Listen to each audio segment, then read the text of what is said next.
Okay, we're going for a bonus episode today to hope to try and get through it before Friday. Remember, we finished where we think they may have caught a thief, which turned out to be Thomas the soldier, and then they both pegged it, or legged it, or scarpered, whatever you want to call it. Thomas was chasing after them. That's as far as we got. So, chapter 30, locked up, and there's a big key at the top as well. Clara pulled open the large glass door to the Earl's summer house, shutting it quietly behind her. The warmth untied some of the knots in her tired muscles as she weaved around the white wicker chairs and past the mandarin trees in their giant terracotta pots. She tripped over 2 butterfly nets lying on the floor near the wall. Perhaps they belonged to the girls who she'd seen sitting in the wild flowers. They were most likely fast asleep, dreaming about pretty dresses and lovely things. If they were here now, what would they make of her, hiding in a summer house where she had no business hiding from a pineapple thief?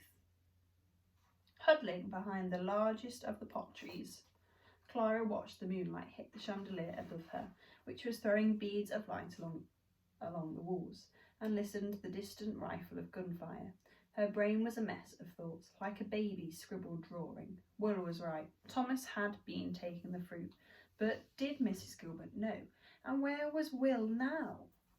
He was fast, his speed on his side, but he was up against a trained soldier who had been taught to hurt and kill.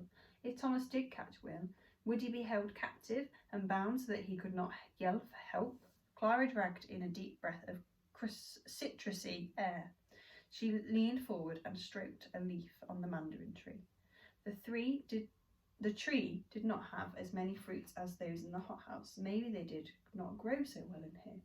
She would ask Will if she ever saw him again. Tick, tick, tick, tick, said the hot water pipes. They were singing her a gentle tune, one that rolled wave after wave of tiredness through her body. Clara rubbed her eyes.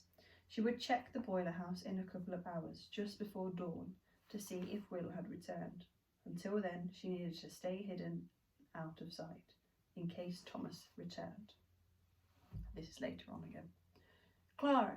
Clara! The voice was insistent and nagging at the edge of her hearing. Clara jerked away, her heart thudding against her ribs. Robert was kneeling in front of her. A lit oil lamp was on the floor next to him, although he barely needed it. The huge windows of the summer house framed the pink-tinged sky. Clara scrabbled to her feet and rubbed her eye. What in heaven's name are you doing here? Folks have been looking for you, Robert said. His face was pale, the skin under his eyes as dark as bruises. Clara glanced at her watch. It was just after 7 a.m. How could she have let herself fall asleep? Come on, we'd best let them know you're safe, Robert said, picking up the lamp. Clara followed him out of the summer house, around the edge of the walls until they came to the steps which led to the boiler house. The door at the front of the steps was flung wide open. Bile rose in Clara's throat. That's like, when you're sick and you always get that stinging feel in your throat. That's bile. Will had not come back. Wait, she said, planting her boots on the dewy grass. Robert turned. Clara's hands were clammy. She pulled the sleeves of her cardigan around her fingers. Robert's cheeks were ice white. It's about Will, Clara said. She squeezed the wool between her fingers, hoping that Will would forgive her for breaking her promise. Robert's eyes flickered to her and then away again. The muscles in his jaw tense. Clara took a deep breath. I met him in the gardens. Robert's jaws twitched. We know that the fruit has been stolen from the hothouse. We've been keeping watch for the thief. Last night, when we were watching, the thief came. Thomas. He chased after Will. Robert massaged his throat. Clara shifted from foot to foot.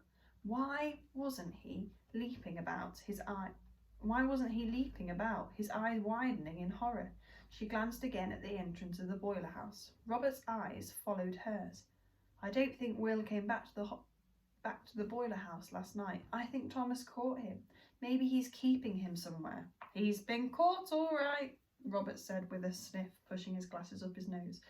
The heavy feeling pulled Clara's stomach towards the grass. What? It was Will who was doing the thieving. I know full well where he is, being held in the cellars at the big house until the police come. Clara felt like a steamroller was pressing all of the breath from her lungs. No! Robert sighed. I can't believe it myself. I confessed to Mr. Gilbert that I'd let him sleep in the boiler house. I'm not proud of that. To think I brought him here, and all he's done is taking advantage of my kindness. No, the soldier who caught him. Thomas, he is the thief, said Clara. Robert's mouth twisted into a grimace. It's you and Will who've made the mistake, Clara. Thomas is Mr. Gilbert's brother. He was watching the hothouses last night as a favour to Mr. and Mrs. Gilbert and me. I've been so tired lately, what with all the extra work in the gardens. Robert's eyes flicked sideways to the hothouse, then back to Clara. He reached up under his glasses and pressed the corner of his cloudy eye, as if it was trying to clear away the murkiness. Clara's mind spun like a Catherine wheel nailed to a fence on a bonfire night. Thomas was Mr. Gilbert's brother, which meant he was family, Mrs. Gilbert's brother-in-law. Why was she so upset when they were in the woods together? But it's impossible, Clara said. Will isn't the thief. We have to help him. Robert shook his head. There's nothing I can do for him now. It's in the hands of the police and the Earl. But you're his brother, said Clara, her voice cracking in her throat. Robert's lips were as thin as a paper cut. Come on, I need to get you back to the cottage. I have things to do. Clara's skin tingled. He had things to do. What could be more important than helping his brother? She shook her head, and she carried on shaking it as she pushed past Robert and sprinted across the grass towards the garden's cottage. Mr. Gilbert was sitting on the bottom of the stairs, his cap in his hands. He stood up as she walked in. Wherever have you been? He said. His voice was low with disappointment. Mrs. Gilbert came running from the kitchen, her bare feet slapping on the tiles, her nightdress billowing behind her. Oh, Clara, she said, a hand flying to her neck, fiddling with her necklace. We've been so worried. But at that moment, Clara did not care if they had been worried or not. Will is not the fruit thief, she said, the words bursting from her lips. Mr. Gilbert's normally ruddy cheeks were an unusual shade of pink. He strode to where Clara was standing. How do you know about Will? Clara straightened her shoulders. He's my friend. Mr. and Mrs. Gilbert exchanged disbelieving looks which tightened their jaws and narrowed their eyes. You know this boy? This thief? The furrows between Mr. Gilbert's eyebrows stood to attention like exclamation marks. Like when you do that and you get lines down here. He would not have taken the fruit. I swear it. He can't have, because I was with him. She looked at the floor. Silence peppered the hallway. Clara glanced up. Anger, bewilderment, disbelief. These were some of the emotions that twisted Mr. Gilbert's features into a face that she did not recognise at all. You come with me, Mr. Gilbert eventually said in a gruff voice, taking her by the arm. His grip pinched a little. She tried to pull away, but his fingers tightened. Come with me and I'll show you the damage the boy's done, and then you'll tell me whether or not he's your friend. Mr. Gilbert's strides were large and purposeful as they made their way across the grass to the hothouses, which winked in the misty early morning sun. It was something of a mocking wink, as if they knew the truth and were hiding it. Clara desperately tried to piece together everything that had happened, to arrange the facts so that she could convince Mr. Gilbert that they had made a terrible mistake in apprehending Will. At the top of the steps, Mr. Gilbert paused. This is the Pineapple House, he said, glancing at Clara. I know, she replied. Mr. Gilbert stared at her for a second. You were in here last night? With Will? Clara nodded. Thomas must have told Mr. Gilbert he had seen someone with Will. Had the Gilberts checked her bed, found her missing? A small snake of guilt curled around her middle. Mr. Gilbert shook his head, turned abruptly and walked down the steps. I thought better of you. I really did. A flush stained Clara's cheeks. She followed Mr. Gilbert down the steps, squeezing her hands into fists in her pocket. Mr. Gilbert walked into the middle of the planting row and paused. Clara stood beside him. He was staring at the pineapple plant, at the crown of leaves, but brushing the soil. It was Will's favourite plant, the scarlet Brazilian, the one that was just right, except the pineapple had been hacked off from its stem. It was no longer there. The plant had been cut roughly, without care, leaving a jagged white scar where it had been. "No," she said breathlessly, "not the scarlet Brazilian. Will would have not done this. He loves this plant." Mr. Gilbert gave her a sidelong glance. "This is what your friend did last night, Clara."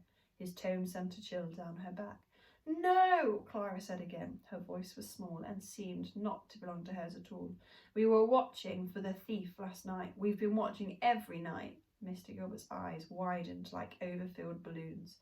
For one awful moment, Clara feared they might pop. "That was irresponsible, not to say dangerous. What would your parents say?" Clara's skin bristled. "We thought if we caught the thief, you might give Will a job in the gardens.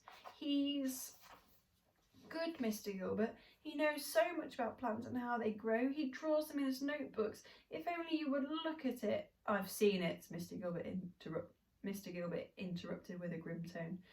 "There was a list of the produce he's taken. He's spun you a tale, Clara. He's made you his accomplice." Clara swelled with frustration. Why did he not understand? "The fruits were found in the boiler's house, in a sack. Pineapples, figs, and a handful of peaches," said Mr. Gilbert. "In the boiler house?" Clara closed her eyes for a second, her insides feeling like a scooped out eggshell. "Why did Will tell you that Robert is his brother?" Mr. Gilbert asked. Clara flicked his eyes open and nodded. "Robert says Will had a bit of a reputation back home for stealing and the like." Clara's leg buckled.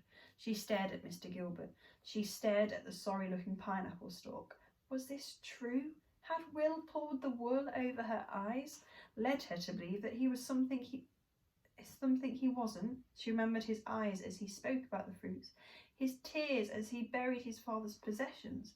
Were those the actions of a thief? Her heart was beating fast, too fast. Blood was pounding in her ears. She turned on her heel and ran out the door. "Clara, wait!" cried Mr. Gilbert. His voice bounced from her ears as she ran up the slope, past the orchard, the bothy, and towards the big house and the one person who could still save Will. Who's the big important man? The L. Yeah, we'll get this one done. Chapter 31. The Hall Boy. Clara walked briskly up the hill, glancing behind her every few minutes, but hers were the only boots treading up the road to the big house. Mr. Gilbert was not following her. It was near breakfast time, which meant the house staff would all be eating together in the servants' hall, an event Mrs. Gilbert sometimes spoke about, often reporting tales of sloppy-dressed housemaids or footmen who had lost their neckties, which also meant Clara should have a greater chance of sneaking into the house unnoticed. She hovered at the step to the servants' entrance. She straightened her back, picked some fluff from her grey woolen cardigan and tucked her hair behind her ears. Robert seemed determined to have nothing further to do with Will. He said it was in the hands of the police and the Earl, so it was the Earl she needed to persuade to free Will. But before she found the Earl, she would try and find Will himself. She had to talk to him about what had happened the night before and let him know she hadn't given up on him. At the bottom of the steps, Clara found herself opening a door which led to a dimly lit corridor filled with a low humming noise, much like a small bee swarm. The noise was coming from a strange box-shaped contraption on the floor filled with coils and wires and metal. A generator for the electric lights. She lowered her head and walked quickly down the corridor, the lights flickering every so often, as if protesting about how hard they had to work. She was lucky and had not encountered anyone yet, but she needed to be quick. The passages were sure to be bustling with activity as soon as breakfast had finished. The ceiling became lower, the corridor narrower, the lights flewer. "Hello, dank, gloomy corridor," Clara whispered under her breath as she passed under a brick archway and then another. Saying the words calmed her. They made her skipping heart beat a little slower. A barking cough came from Clara's right. She jumped back against the wall. There was another cough, the type that would make your ribs ache. It came from the dark recesses in the walls between two of the arches. "Will?" she whispered. Her eyes adjusted. She saw that the recesses were piled high with coal. On top of the coal perched two owl-like eyes. "You shouldn't be down here, miss," the eyes said. They blinked. The eyes were attached to a head, a boy's head, his hair and face almost as dark as the coal pile. Clara cast an anxious glance up and down the corridor. What if the boy called for help? Would the cook or the butler come running and put a stop to Clara's plan before it even began? "I'm looking for the cellars," Clara said quickly. "Can you help?" The boy scrambled down from the top of the coal pile, pieces of coal chasing him like a miniature rockfall. Clara bent down and picked a piece up, holding it out in her palm. The boy stepped forward. He was not much older than she was. Underneath the coal dust, his hair was thick and rusty red. Red! Was this the hall boy Robert and Will had spoken of?